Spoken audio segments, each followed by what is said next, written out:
Cathie Wood just released an article on ARK Invest's website where she issued an urgent warning to investors. In it, she claims that innovation stocks weren't ever in a bubble that popped, and in fact, they're now in deep value territory. This goes against a lot of the narrative that we're seeing in the mainstream media outlets today, and she provides a lot of data and interesting arguments to back up that claim. She covers everything from investing in innovation to fear and greed in the investors. This article even has robots in it. So in this episode, I'm going to walk you through this extended article and add context where I think it adds a little value. There are a lot of awesome investing insights in here, so timestamps are enabled for your convenience. It's definitely worth your time to listen to this all the way through because Cathie Wood lays out all the pieces of the puzzle and then shows you how they all fit together. So grab a drink, throw on your money-making pants, and let's get right into it. Wait, do people still wear pants? The article begins. Innovation stocks are not in a bubble. We believe that they are in deep value territory. Throughout my investing career, during times when disruptive innovation strategies have fallen out of favor, my primary concern has revolved around our clients. Perhaps influenced by negative headlines in the media and by the inherent volatility of our strategy, some clients have sold near the bottoms of market cycles, turning what otherwise would have been temporary losses into permanent losses. Our primary message is that innovation solves problems and is expected to transform human lives at an accelerated rate during the next 5 to 10 years. We also reiterate that we take advantage of volatility during corrections and concentrate our portfolios during our highest conviction stocks. Year to date, our inflows have outweighed our outflows significantly, suggesting that on balance, investors understand our active management investment process and long-term investment time horizon. Benjamin Graham is the father of value investing and mentor to Warren Buffett. He famously said that in the short run, the market is like a voting machine, but in the long run, it's a weighing machine. That means in the near term, a stock's price is influenced by everything else going on in the world, like the pandemic, fiscal policy, politics, and so on. In the long term, though, a stock reflects the underlying performance of the business. I think that we all get that up here, but by actively trading companies that they deeply understand over the long term, ARK Invest can take advantage of the mistakes that other investors are making in the short term to make even bigger gains. This is something that passively managed indexes like the S&P 500 can't really match if they only rebalance 4 times a year. Volatility is as much an opportunity as it is a risk, and ARK Invest is taking advantage of that. That's something that we really need to come to grips with right here. Let's keep reading and see how much of a difference in performance this active, long-term investing style can actually make. Historically, and according to our research, this concentration of our portfolios during corrections has led to significant absolute performance and relative outperformance as the market rebounds. According to our current estimates, our more concentrated flagship strategy today could deliver a 40% compound annual rate of return during the next 5 years. Only one other time in ARK's history, at the end of 2018, has the 5-year return projection been that high. After correcting for nearly 11 months, innovation stocks seem to have entered deep value territory, their valuations a fraction of peak levels. In our view, the coronavirus crisis initiated a rip and replace cycle in the $1.5 trillion enterprise communication space, the first major product replacement cycle since the emergence of the internet roughly 30 years ago. We do not believe that this shift was temporary. Stimulated by stay at home, this transformation has shifted to stay connected in a hybrid work world and stay competitive. Cathie Wood provides some very interesting data on Zoom, DocuSign, and Teladoc, comparing their revenue and EBITDA between when their stock prices peaked and what their prices are today. Teladoc is ARK Invest's second biggest position overall, and Zoom is their 4th biggest. These positions are both well over $1 billion each if you combine ARK Invest's actively managed funds. Let's dive into this data for a second. Zoom is down at 68% from its peak, and Teladoc is down 70%. The last time these stocks were as cheap as they are today was in June of last year for Zoom and January of last year for Teladoc.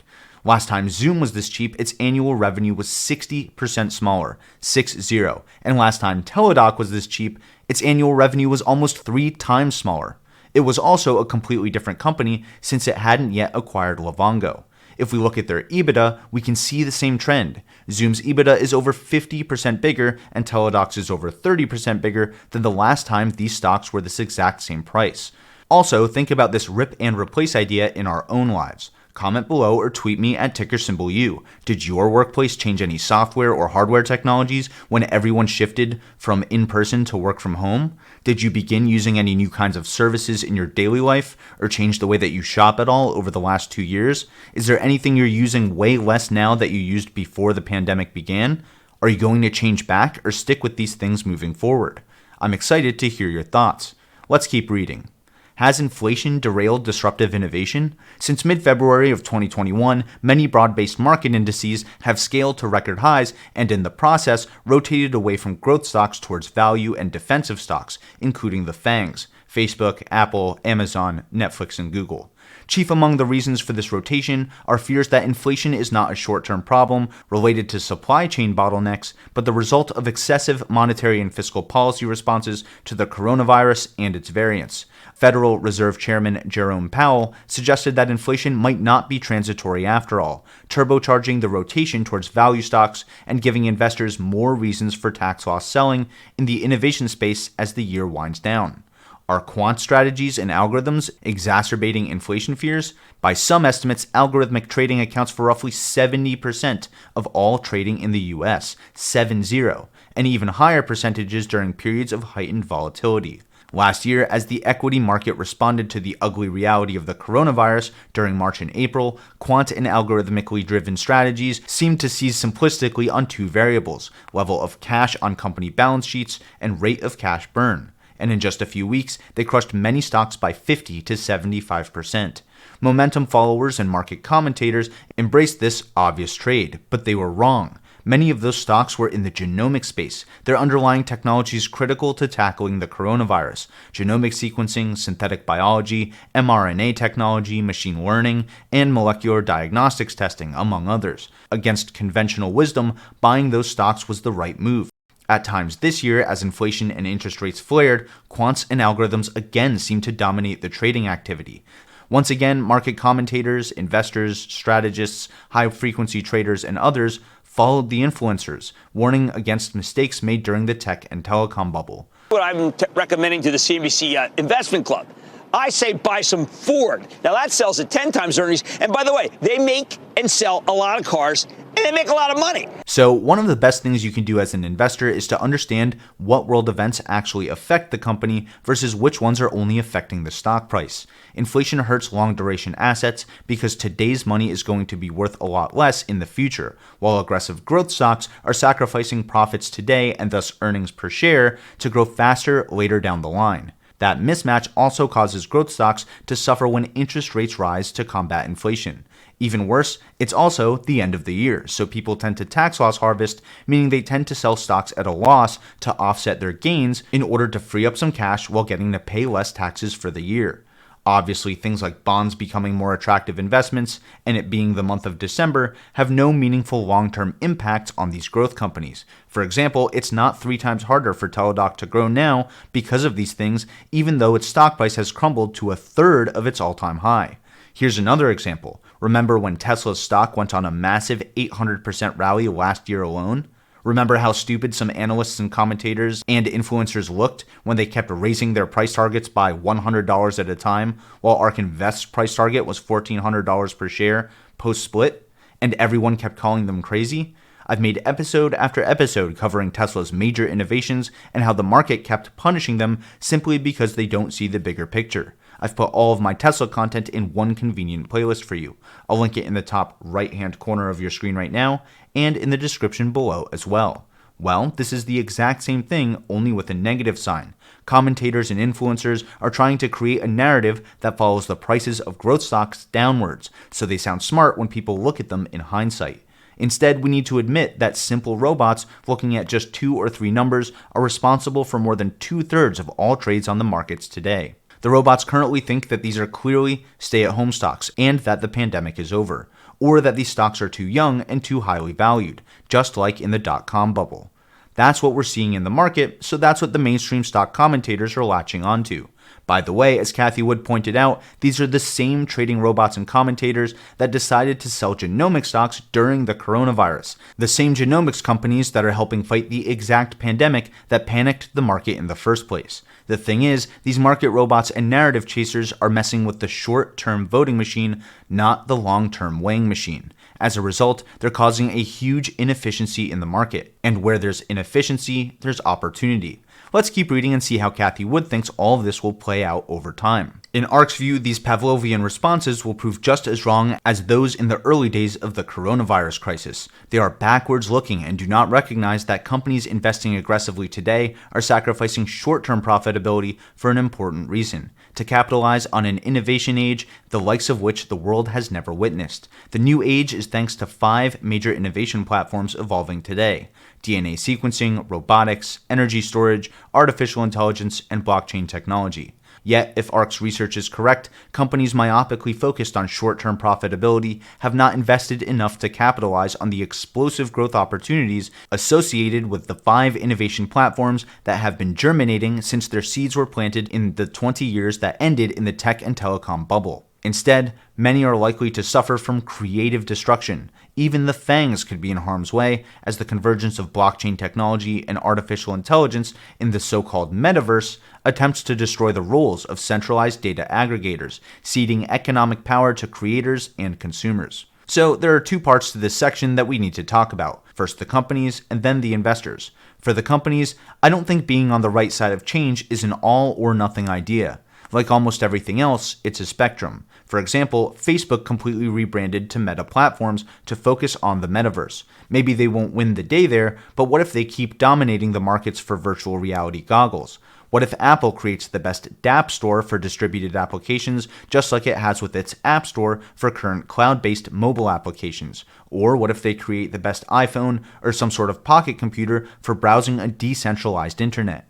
I'm not saying the FANGs will be the biggest winners of the metaverse or whatever the next generation of the internet will be, but what I am saying is that they have enough money and connections and infrastructure and know-how to choose how to make the most money as the world keeps changing. I wouldn't bet too hard against the FANGs. As for Cathie Wood's views on institutional investors being backward-looking, short-term oriented, and focused on beating arbitrary benchmarks, I completely agree. I say buy some Ford. Especially if you include those trading algorithms and robots in that statement. What's interesting about this focus on beating the S&P 500 is that it's making less and less sense over time. Think about it. Tesla is the 7th biggest holding in the S&P 500 and in the Nasdaq right now. It wasn't even in these indices just a couple of years ago. In fact, the average amount of time a company stays in the S&P 500 is getting shorter and shorter each decade. By the time many of us are looking to retire, the S&P 500 could look a lot closer to an actively traded fund than we think. When that happens, people who run back to the safety of these indices will be called copycats and morons because these indices will constantly be pulling the rug out from under them. Think about how dumb it is for these big institutional investors today to slam companies like Tesla and Facebook, then put all of their money into an index where Tesla and Facebook are both top 10 positions. Also think about the kinds of companies that make up these funds in general. Airline companies, big banks, legacy energy companies, the exact kinds of value traps that are about to get disrupted and drag the indices down until they eventually get kicked out of the index. Which companies do you want to be holding over the next 10 years? These legacy companies I just mentioned, or the companies like Tesla, which inevitably get added to the index and immediately claim a top 10 spot? Think about it. Why are we comparing our performance to these shifting indexes at all? Anyway, let's keep reading.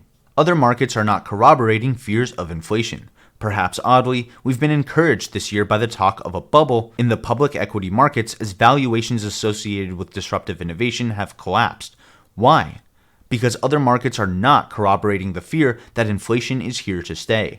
Broad-based public market indexes, for example, are near record highs, their valuations at levels not seen since the tech and telecom bubble.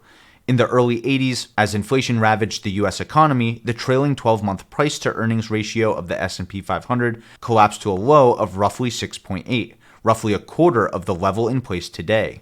Which market has it wrong? the stocks associated with disruptive innovation, or broad-based public equity indices. Likewise, private equity market valuations are near record highs thanks to successive up rounds. In the latest example, Nubank started this year with a funding round at a $25 billion valuation and went public this month 60% higher at more than $40 billion. Meanwhile, shares of Mercado Libre, a well-managed, competitive e-commerce and fintech stock growing at nearly the same rate, have been cut in half. In our view, the wall of worry built on the back of high multiple stocks bodes well for equities in the innovation space. The strongest bull markets do climb a wall of worry, a fact that those making comparisons to the tech and telecom bubble seem to forget. No wall of worry existed or tested the equity market in 1999. This time around, the wall of worry has scaled to enormous heights. So this is a great section, and I only have a few quick notes here. Mercado Libre, ticker symbol MELI, is currently ARK Invest's 49th biggest position overall. It's also the 7th biggest holding in my $100,000 portfolio, which is trying to compete directly with ARKK. So if you're interested in learning all about this awesome e-commerce and fintech company and why Cathie Wood called it out specifically, I made a detailed deep dive episode on it earlier this year. I'll link that in the top right-hand corner of your screen right now, and in the description below as well. Let's read through how Cathie Wood puts everything we've talked about together to tell a very different and much more compelling story of what's actually going on with growth stocks. Could the risk be deflation? I started my career while in college in the late 70s when inflation was soaring. I am sensitized to the possibility that I could be wrong on inflation. That said, my conviction is growing that the bigger surprise to the markets will be price deflation.